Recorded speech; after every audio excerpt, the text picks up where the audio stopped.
Last three games, the team's gotten off to kind of a slow start. The Colorado game and the Oregon game. Has that been a talking point? Is that something just we've got to get out of the gate? Yeah, there's no question. How we start halves, how we finish halves is something that we're always emphasizing, and we've been pretty good with that. At least the starts. We've had I think we've blown two 12-point plus or 10-plus point leads. If I remember right, Michigan and Stanford. So we haven't finished, obviously, some of those games, but our start of the games, for the most part, have been pretty good, unless you look at the last 2 weeks. The last 2 weeks, we have not.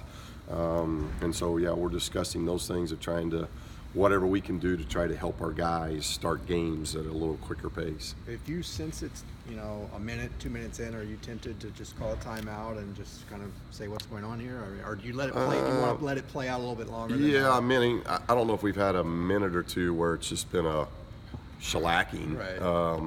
I'm trying to think of the games, but, Oregon State wasn't that way. No. Oregon jumped into a good lead, but it wasn't like it was 10-0 and those type of things. Right. So you just got to be careful of that, because you only got a certain amount of timeouts, and especially on the road, it's not like you want them to get away from you. But I never thought that they were really away from us until we had stoppage of play. We did call an earlier timeout against Oregon, but Oregon was something we just got a little bit out of character, I think, and we've said it a long time.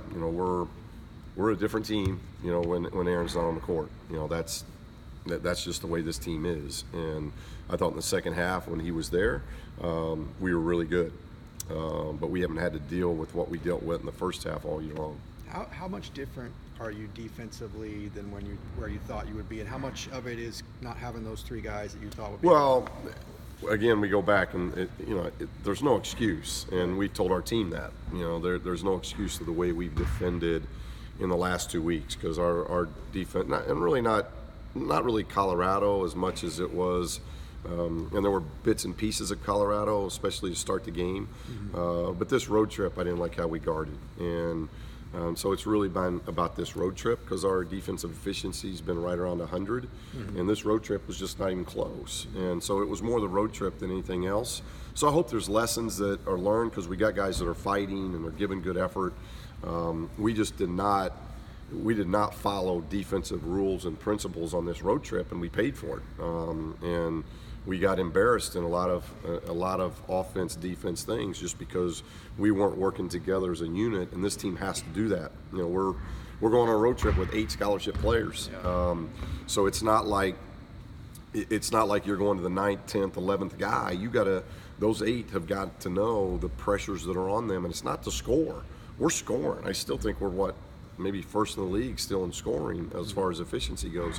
So even when we've had lapses against Colorado, or we had some lapses at Oregon State, first half against Oregon, what hasn't been consistent in that 3-game stretch has been relying on your defense. And we were growing. I thought we were really, really, from the 1st of December all the way through up until Colorado, I was seeing growth defensively. And in the last 3 games, we've had slippage there, and all of our discussions the last 2 days have been, if you're going to continue to have slippage at that end, this team's not going to be successful. This team has got to get their defensive efficiency around 100 or below. We'd obviously like to be below, but it can't be where it's been the last 3 games and think that we're going to have success. You mentioned having only 8 scholarship players. Does that change the way stylistically you play? Maybe play more zone just to not tire them out as much?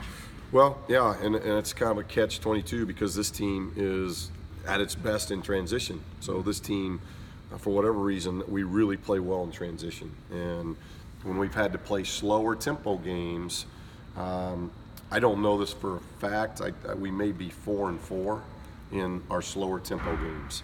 So obviously our record is better in a higher tempo game.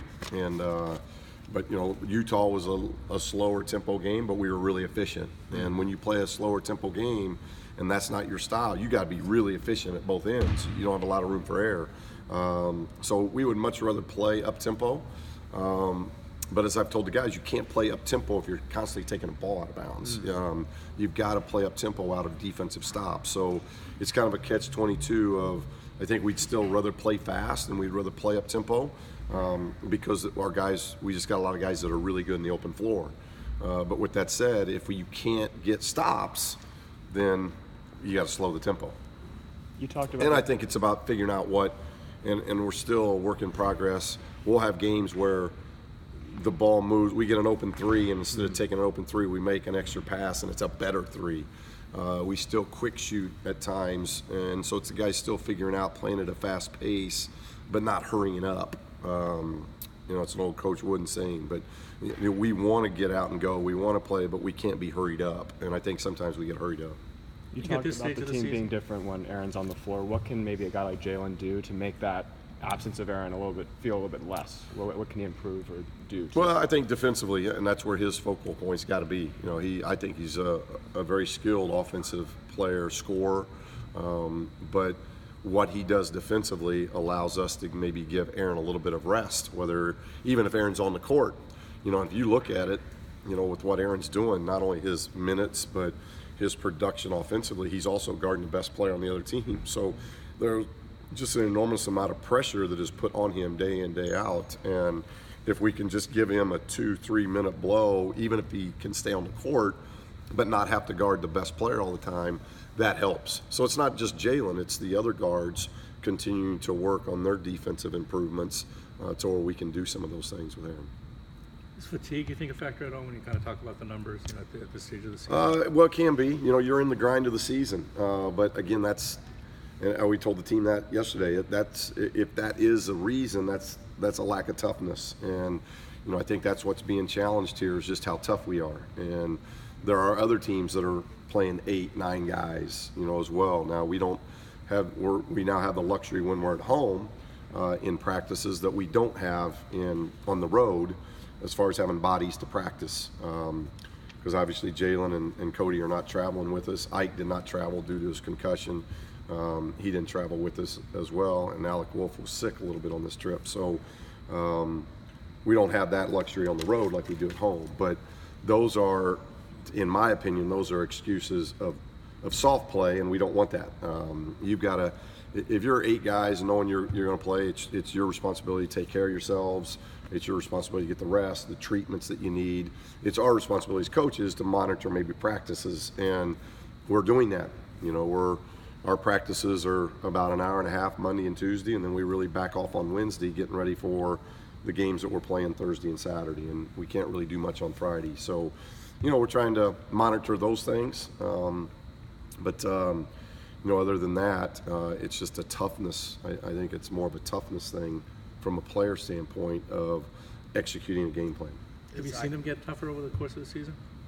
Again, like our defense, I think prior to the Colorado game, we were trending this way, both in toughness and in what we want to do defensively. And since the Colorado game, we've had 3 straight games. I think toughness and defense has slipped.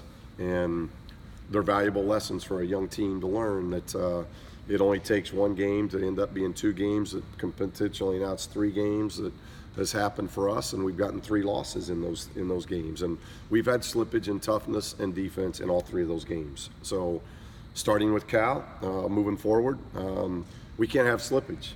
We have got to be better defensively, and we've got to be tougher minded. And if those 2 things happen, we give ourselves a chance. If those 2 things don't happen, the trend's going to stay the same. Is Ike back now?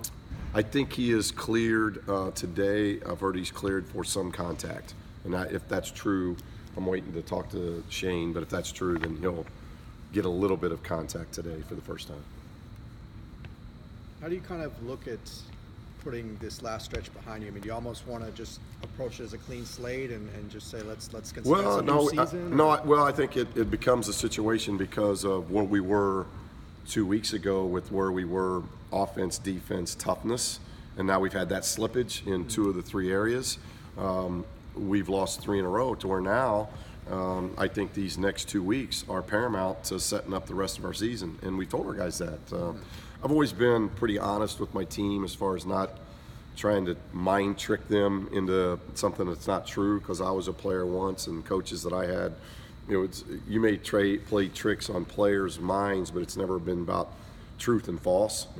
I think it's about, the truth is these 3 home games are huge, and it sets up February and March for us, and so the pressure is on us.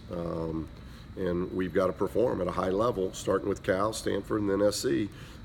We've got to play really well against Cal, better against Stanford, better against USC, and that's got to be our trend over the next 2 weeks, or it really sets up a lot of tough things that could happen in February and March. Are there any lessons? I know 2 years ago you were in about the same spot you are now, and things kind of went the wrong way. Are there any lessons you can apply from that right now going forward? Well, it was 2 years ago, so I'm trying to think of exactly what happened 2 years ago. But I would guess 2 years ago, when we had slippage, that slippage just continued, and we've had slippage in the last 2 weeks, and we can't have it anymore. It's got to stop right now, and we've got to buy into what we're doing defensively and get stops, and that'll help our offense. That gives ourselves a better chance of getting, because we're not turning the ball. It hadn't been a ball turnover deal. It's been we're taking the ball out of bounds, and we just can't take the ball out of bounds as much as we're taking it out. We've got to show gains defensively, and we got to show gains in toughness. And if those two things improve, then our chances of winning improve. All right.